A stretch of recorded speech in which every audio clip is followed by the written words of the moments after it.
بطريركية الأقباط الأرثوذكس أسقفية الخدمات العامة والاجتماعية مركزكم ومشي يرحب بكم ويقدم لكم تدريب التوجه والحركة مع المدرب باسم فايق والمدربة نيفين فؤاد، مع تحيات مسؤول وحدة الكف البصري عماد رزق.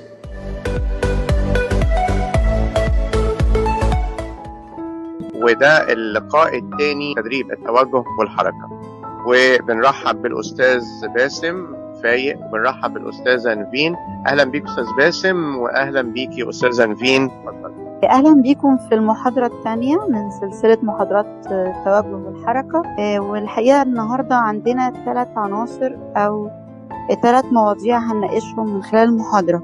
أول موضوع بنتكلم عن اللزمات بتاعة المكفوفين. العنصر الثاني في المحاضرة هو الألفاظ المغلوطة والتصرفات المغلوطة اللي بيستخدمها المجتمع تجاه المعاقين، طبعا بخص بالذكر أكتر المكفوفين. العنصر الثالث هو مفاجأة مش هقوله غير لما يجي وقته في المحاضرة. أنا كنت بتكلم عن اللزمات اللي بيعملوها المكفوفين، فكنت حابة أقول يعني إيه لازمة. لازمة يعني حركة بالإيد أو بالوش بتتكرر بشكل تلقائي فبتتسمى لازمة. طبعا في لازمات بيقوموا بيها المبصرين وفي لازمات بيقوموا بيها المكفوفين، فإحنا هنتكلم أكتر أو هنعمل تركيز أكتر على اللازمات اللي بيقوموا بيها المكفوفين. هندي بعض الأمثلة لللازمات دي. يعني إيه؟ في مثلا أشخاص بيمشوا موطين لقدام، يعني راسهم طلع لقدام أو راسهم مرمية ورا، أو هما ماشيين بيهزوا راسهم يعملوها شمال ويمين أو لقدام ولورا، أو بيتشبثوا بالأرض قوي برجليهم، فبيبان إن هما أشخاص كأنهم أشخاص عواجيز يعني أو كبار في السن، مع إن ده مش حقيقي. في كمان بعض المكفوفين بيعملوا حركات بوشهم، يعني مثلا قاعدين بيتكلموا مع الناس فيبتدوا يستراحوا، فالسرحان ده يخليهم ان هم يبدأوا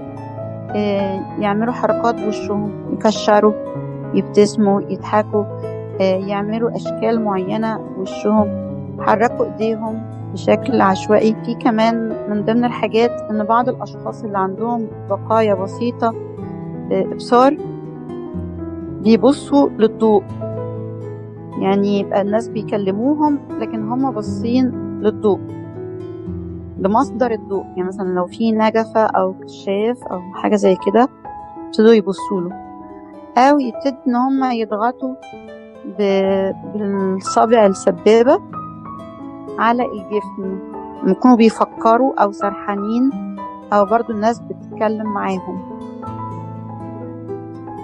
من ضمن الحاجات كمان يعني في بعض الاشخاص بيبقوا متجهين في اتجاه مختلف، يعني الاشخاص بيكلموهم، في ناس بتتكلم معاهم، فهم متجهين اتجاه مش باصين للشخص اللي بيكلمهم. حاجة كمان انه ممكن الشخص يبقى طبيعي خالص بيتكلم عادي، لكن لما يبدأ يقعد في وسط ناس يوجهوا له كلام يبتدي يرد عليهم بصوت عالي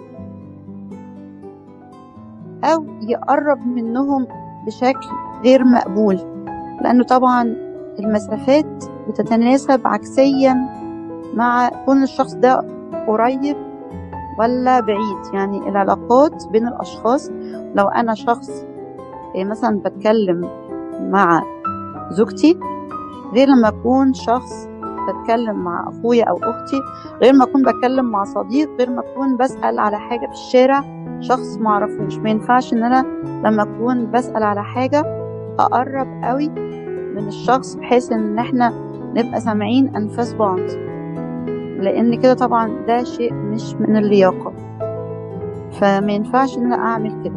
في كمان أشخاص لما حد بيسألهم على حاجة ابتدوا يتكلموا بنرفزة أو بعصبية، أو إن هو يبقى مش واثق في نفسه قوي وهو بيتكلم، فيبتدي صوته يتغير، يخنف، يتهته في الكلام، يقول الجملة مبقاش عارف يكملها، أو لما يتناقشوا معاه في حاجة يبقى باين إن هو شخص حزين، يتكلم كده بحزن، ما يبقاش يعني شخص مشرق كده ومقبل على الحياة، لا يبقى شخص حزين. من ضمن بعض اللازمات اللي بيعملوها الأشخاص المبصرين إنهم ممكن مثلا يبقوا بيهزوا رجليهم، دي حاجة مشتركة بين المبصرين والمكفوفين، ما بتفرقش، يهزوا رجليهم. أو البنات مثلا يجيبوا شعرهم يلفوه على صابعهم، أو يتكلموا بإيديهم، يشوحوا بإيديهم. كل دي لازمات خاطئة المفروض إنها تتغير. أنا هدخل على السؤال اللي بعد كده. أيوة، وبسأل مستر باسم يعني ليه اللازمات بتدخل ضمن عناصر التأهيل أو عناصر التوجه والحركة؟ ليه؟ ما نسيب كل واحد براحته، يعني ليه بنضيق على الناس؟ هل في ضرورة كده؟ هو حضرتك أساسا في الأول كورس التوجه والحركة بيدعم حاجتين أساسيين، اللي هو الأمان زائد الأناقة أو اللياقة كمان. فبناء على ذلك بنبدأ نتكلم في الحاجات دي. هي اللازمة أساسا حاجة أساسا غير مرغوب فيها، أو حاجة المفروض ما تبقاش موجودة لأنها حاجة مش طبيعية. طيب مثلا زي الشخص، هناخد النماذج بتاعت اللازمات اللي حضرتك قلتيها. الشخص مثلا اللي ماشي تاني ظهره لتحت، أو اللي ماشي رامي ظهره لورا، بالتالي الشخص ده أساسا ما عندوش عنصر الأمان في الحركة، ما عندوش الاتزان في الحركة، ما عندوش الشكل نفسه مش حلو. عارفة، يمكن أنا قبل كده تعرضت لسؤال، كان محاضرة بره مصر أساسا، فواحدة من الدول العربية بتسألني بتقول لي أنا لما بخرج مع جوزي بيفتكروني مامته. فبالكلام معاها فعرفت إن هي بتمشي إزاي. هي مأنججة في إيد جوزها، لكن في نفس الوقت موطية جامد قوي، في ظهرها محني، بتتحرك حركات بطيئة جدا، فبالتالي أساسا باينة قدام الناس إن هي إيه، ست كبيرة، مش واحدة ست صغيرة اللي هي مراته أو حاجة زي كده. دي نقطة. تاني حاجة إن هو فين عنصر الأمان اللي أنت بتحققه في الحركة دي؟ ما هو أنت جسمك كده مش متزن، طبيعة جسمك كده مش هي الطبيعة اللي ربنا خلقنا عليها. فبالتالي حتى بعد كده لما تيجي تقول أتعلم عصاية وأمشي لوحدي، لا، أنت ما عندكش الاتزان ده. بالنسبة للناس اللي هم إيه، تانيين ظهرهم لقدام، أو مرجعين ظهرهم لورا، أو اللي مرجع دماغه لورا باصص للسما فوق خالص، أو اللي مخلي وشه باصص للأرض، أو الناس اللي بتحرك دماغها كتير. طبعا احنا بنتكلم عن اللازمات مش الحاجات المرضيه. في حاجات مرضيه كتير ما نقدرش نتكلم في حاجه زي كده فيها. ده بالنسبه للناس دي. بصوا، احنا عايزين لما نيجي نمشي الربط بالحته دي ان احنا نمشي بالطريقه الصحيحه. طب هي ايه الطريقه السليمه او الطريقه الصحيحه؟ الطريقه السليمه والصحيحه ان انت تمشي فارد ظهرك. انا ما قلتلكش نافخ صدرك بقى ومش عارف ايه زي بتوع الشرطه والجيش والكلام ده كله، لا لا لا. انا عايز العمود الفقري بتاعك مستقيم، رقبتك ودماغك في مكانها الطبيعي في النص، ماشي. كتافك الاثنين طبيعيين، مش مضمومين لبعض، انت مش مكنزهم على بعض. المشيه دي هتديك الاتزان الطبيعي. تبدا بعد كده تقول ايه، انا عاوز اتحرك لوحدي، عاوز ابدا اعمل كل حاجه لوحدي. ليه؟ لان في عنصر الامان والاتزان موجود، ماشي. حاجه تانية برضو عايزك برضو تعملها عشان برضو تتعلم المشيه صح، ان القدم بتاع رجليك يكون متجه للامام في خط مستقيم. القدم بتاع الرجل يكون خط مستقيم للامام، ما يبقاش معوج يمين شويه او معوج شمال شويه. وده برضو هناخده في الحاجات اللي بعد كده لما نيجي نتدرب على العصايه. احنا ليه بنخلي حاجه زي كده يمين؟ وان كان هقولها دلوقتي حاجه صغيره، ان اللوحه الصغيره بتاعت رجليك دي بتعمل انحراف في زاويه المشي، فبالتالي على المدى الطويل في المشي هتلاقي نفسك دخلت في شارع غير الشارع الثاني. دي ابسط حاجه اقولها دلوقتي يعني. طيب نيجي بعد كده عند الناس اللي هي بتتكلم بصوت عالي. الناس اللي بتتكلم بصوت عالي، هو الطبيعي ان انا ابقى عارف ايه طبيعه المكان اللي انا فيه. ما ينفعش ان انا يبقى صوتي عالي على طول، لازم طبيعه المكان اللي انا فيه ابقى عارفه. لو مكان مغلق فطبيعي ان انا صوتي ايه، واطي. مكان فيه زحمه شويه طبيعي صوتي معتدل. لو انا في الشارع مثلا برضو ومفيش زحمه وبتاع ومش محتاج ان انا اعلي صوتي، مش لازم اعلي صوتي. دي من ضمن اللياقه في الحديث طبعا واداب الحديث يعني.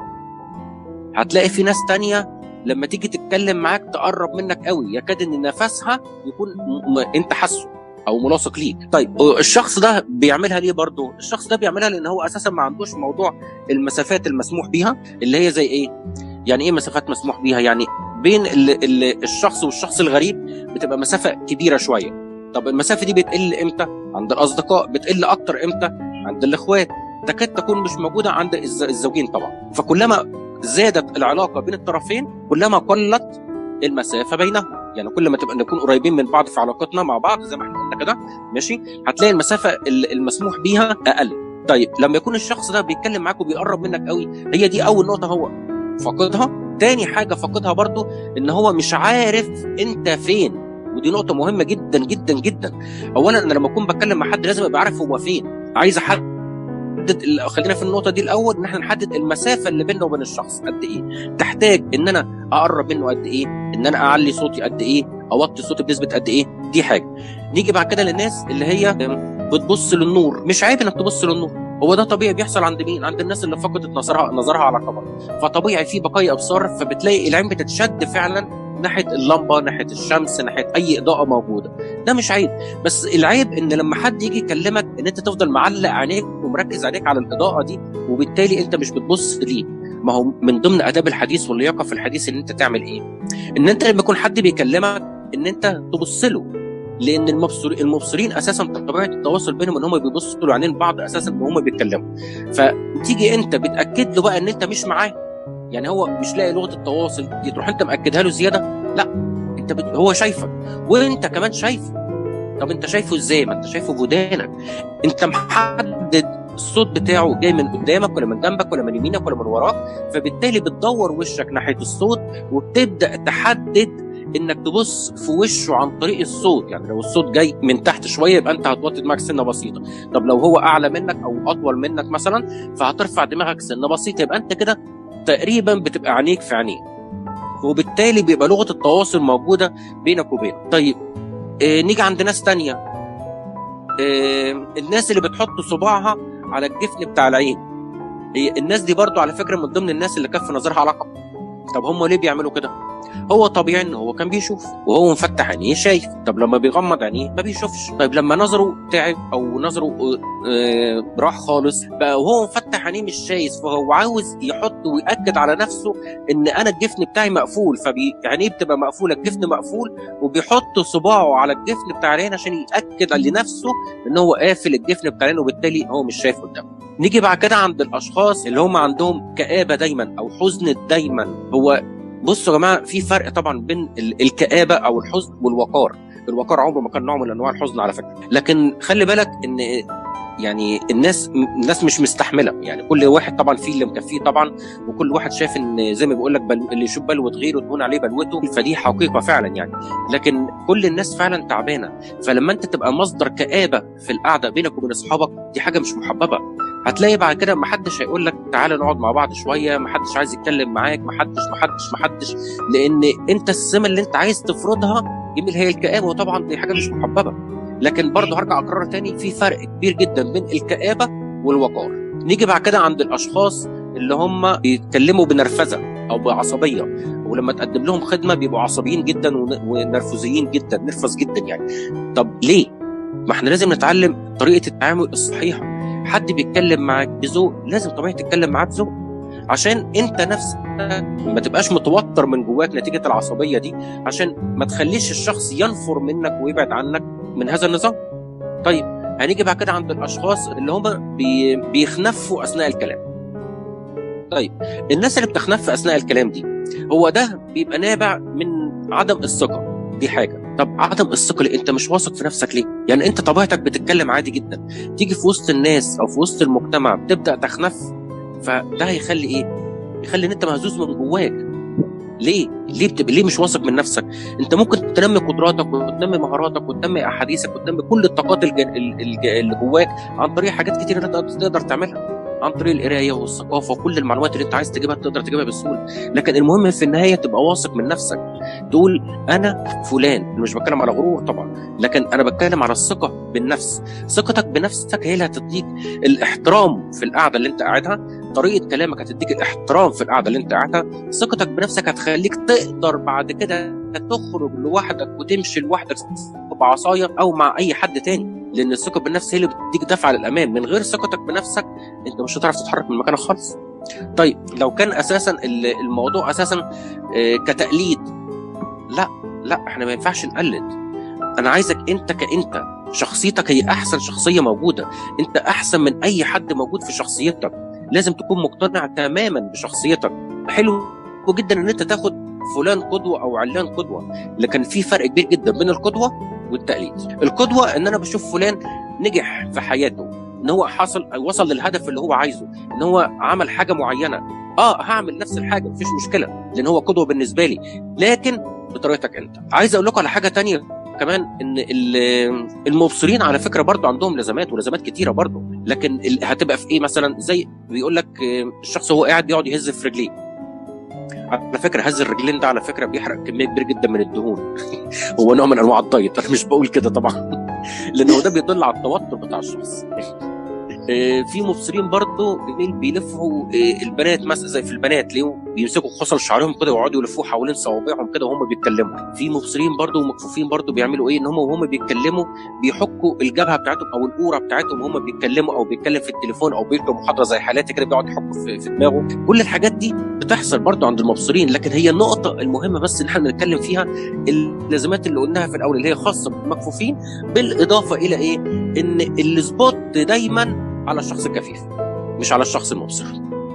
الحقيقة دي مشكلة كبيرة فعلا، وكتير من المكفوفين بيحسوا انه المجتمع حاططهم في دماغه، او اي حركة ممكن اي شخص مبصر يعملها بتعدي، لكن لو عملها شخص كفيف مش بتعدي. بس ده قدرنا. ولو اني بصراحة يعني بنقل لحضرتك شكوى كبيرة قوي من المجتمع، وده العنصر التاني في محاضرتنا. عندي شكوى كبيرة قوي من المجتمع في حاجتين. أول حاجة الألفاظ الصعبة اللي بيستخدمها في الكلام معانا وبيبقى مش واخد باله من كده. الحاجة التانية هو استخدام الإشارات في وجودنا، وأكيد كل الناس يعني هيشاركوني في رأيي إن ده بيجرحنا جدا. فلو سمحت بطلب من حضرتك إنك تدي رسالة للمجتمع تقول لهم المفروض يتعاملوا معانا إزاي. بصي، في الاول بس احنا عايزين نقول ايه؟ نقول للمجتمع كله ان الشخص الكفيف مثل الشخص العادي جدا، مفيش اي فرق، زيه زي الشخص اللي ما بيسمعش، زي الشخص اللي ما بيعرفش يمشي، زي كل الاعاقات كلها زي بعض، مفيش اي فرق. لكن هو النقطه في ايه؟ النقطه ان الشخص الكفيف، تعالى نتكلم على الكفيف بالذات، يعني عايزك تتعامل معاه عادي. طب تتعامل معاه عادي ازاي؟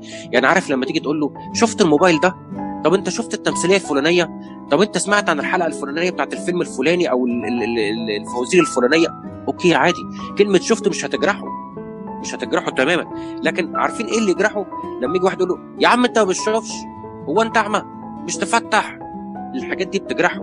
لما يجي واحد يقول هاتوا قعدوا هنا، وايه هاتوا قعدوا هنا؟ هو انت بتنقل كومودين وبتنقل من هنا لهنا؟ يعني طب شد الراجل الفلاني ده ولا اصحابه حطه في العربيه. يا عم انت بتعمل ايه؟ ده انسان مش حاجه تانية. الالفاظ دي نفسها بتتعب، كلمه زي كلمه اعمى، او يعني الالفاظ دي، كل الالفاظ دي كلها بتتعب الشخص الكفيف. طب ليه بتتعبه؟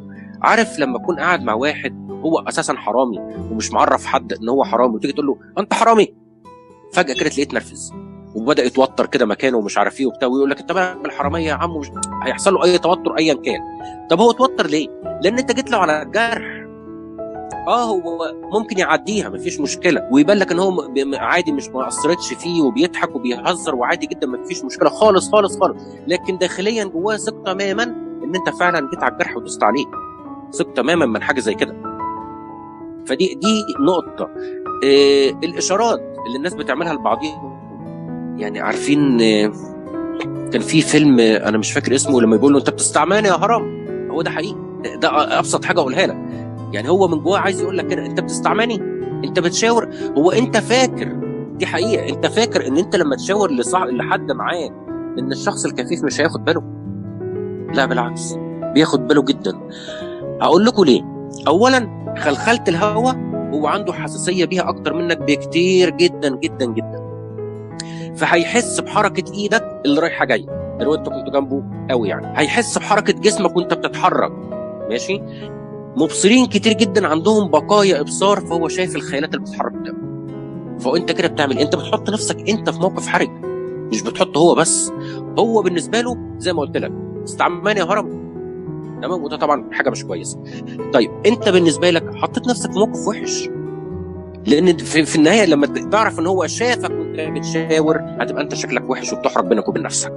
يا سيدي انت عايز تقول كلمه لفلان، خده على جنب، روح اتكلم، اقول له بعد اذنك يا فلان اللي هو الشخص الكفيف، انا هاخد فلان بس عايزه في موضوع مهم، مش هيقول لك لا، لكن ما تستعمعهوش او تستغفله او تستقرضه. انا جبت لكم كل المصطلحات في حاجه زي كده. ده انت عليك كشخص مبصر قاعد معاك واحد كفيف او خارج معاك صاحبك بقى قريبك واتيفر ايا كان، انك تعيشه معاك في الدنيا بتاعتك. يعني هو مش شايف بعينيه لكن شايف بكل حواسه الثانيه تماما من كده. عليك مثلا تعمل ايه؟ انك تشرح له المكان اللي هو فيه.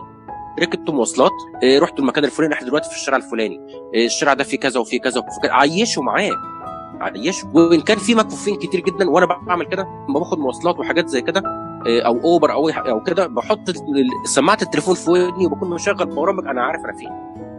ده بالاضافه ان انا طبعا حافظ البلد شويه يعني، تمام. فببقى حاطط السماعه عارف فعلا انا موجود فين، فاتناقش معايا عادي. ايه المشكله؟ يقول لي الشارع الفلاني ده في ايه؟ طب تعالى نتكلم في الحته دي. طب ده بص، ده هنا عملوا كذا وهنا عملوا كذا وهنا عملوا.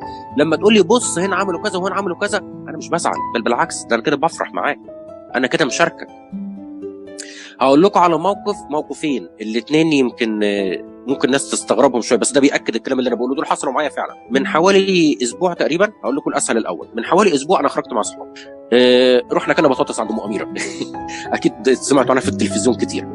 اول ما وصلنا هناك، انا طبعا مش عارف هي ايه ام اميره، انا سمعت عنها لكن مش عارف هي عباره عن ايه. رحنا هناك، وصلنا هناك، ركننا العربيه، نزلنا، فبداوا واحد فيهم يشرح لي، يقول لي ده بص، دي عربيه زي عربيات الفول وحاطه مقلايتين كبار قدامها وبتقلي للناس، ويقول في اللي عايز سندوتشات بتديله وفي اللي عاوز تحط له في كيس بتديله. شرحوا لي، خلاص انا بقيت شايف المنظر قدامي. قالوا لي الطابور اللي قدامها فيه حوالي 15 واحد. هي زحمه للدرجه دي؟ قالوا لي طب انا سامع صوت الناس بس فاكر ان الدوشه دي في الشارع بره. فلما وصفوا لي المنظر، انا كان بقيت معاهم. طب انا كان بقيت كفيف معاهم؟ اكيد لا. موقف تاني بقى، ده الاصعب بقى، ويمكن ده اللي الناس هتستغرب له. مره كل العيال كانوا عايزين يروحوا السيرك، فخدت مراتي وعيالي واخويا ومراته وعياله واختي برضه وجوزها وعيالها، ورحنا السيرك كلنا. انا بيني وبين نفسي، طب انا هروح اعمل ايه في السيرك؟ ما هو السيرك ده عباره عن حركات وكلها موسيقى عاليه جدا، اللي هو السيرك الايطالي، موسيقى عاليه جدا جدا. دي انت الوحيد اللي هتستمتع بيها. ما ان كان ان انت هتصدع منها، لكن الحركات هتشوفها ازاي؟ طب هتضحك عليها ازاي؟ طب هتستغرب عليها ازاي؟ طب هتبهر منها ازاي؟ فكانت مراتي قاعده جنبي، كانت بتشرح لي الحركات بالظبط بتتعمل ازاي، سواء كان من الحيوانات والمدرب معاهم، سواء كان من الاكروبات، سواء كان من البلياتشو. كل الحاجات دي كانت مراتي بتشرحها لي وهي قاعده جنبي. طبعا الصوت عالي، كنا مقربين جدا من بعض، تكاد يكون ودني في بقها يعني عشان نسمع من الصوت العالي. لكن شرحت لي. طب انا خرجت من السيرك ايه؟ شفت العرض، مش كده برضه؟ هو ده المطالب ان المجتمع يعمله، ان هو يحافظ على الالفاظ دي ويشرك الشخص الكفيف بنفس الامثله اللي انا قلتها كده، عشان يعيشه معاه مش يعزله عنه، لان هو زيه زي الشخص المبصر عادي جدا، مفيش اي فرق خالص. انا بستأذن حضرتك، بس عايزه اعمل نقطه عمليه كده لموضوع خلخله الهواء. بصوا يا جماعه، دلوقتي انا هعمل حركه وكلكم تستنتجوها. انا دلوقتي حطيت ايدي بين وشي وبين المايك او الموبايل، اكيد سمعتوا كلكم ان الصوت اتغير. هو ده اللي احنا كمكفوفين بنسمعه لما حد فيكم بيشاور، ان بنحس بتغييرات في الصوت. ممكن الاشخاص المبصرين المناظر البصرية بتلغوش عليهم، لكن احنا لان مفيش حاجة ملغوشة تفكيرنا، فاحنا بنحس بتغييرات الصوت. ودلوقتي لان كلنا قاعدين بنسمع صوت بس مفيش مناظر او فيديو او كده، فعشان كده هتحسوا بيه اكتر. استاذ نيفين، مش موضوع البصر بس هو اللي بيبقى معتمد عليه المبصر. الشخص الكفيف لما عينيه بتضعف كل حواسه بتنشط وبتزيد، فيبقى عنده القدره على التمييز، عشان موضوع خلخله الهواء ده اكتر بكتير جدا من الشخص المبصر. بشكر حضرتك استاذ باسم. محاضرتنا لسه ما خلصتش، نتقابل معاكم في الجزء الثاني. اشكركم وان شاء الله نشوفكم على خير. شكرا لكم.